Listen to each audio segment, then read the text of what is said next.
آخری سوال ہے جی آپ سے کہ اسلامی قانون کے 4 بنیادی ماخذ کون کون سے ہیں؟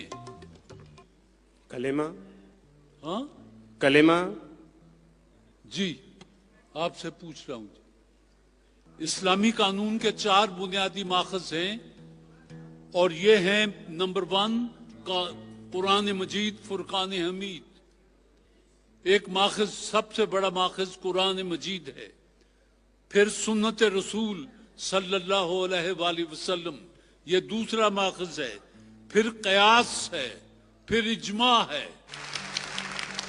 لاسانی کا بڑا لفافہ ان کے تحفے پڑے ہیں اور اس چھوٹے لفافے میں کیش ہے۔ یہی صورتحال آپ کے ساتھ ہے جی، یہ بھی ساتھ لے جائیں۔ بسم اللہ۔ یہ آپ کے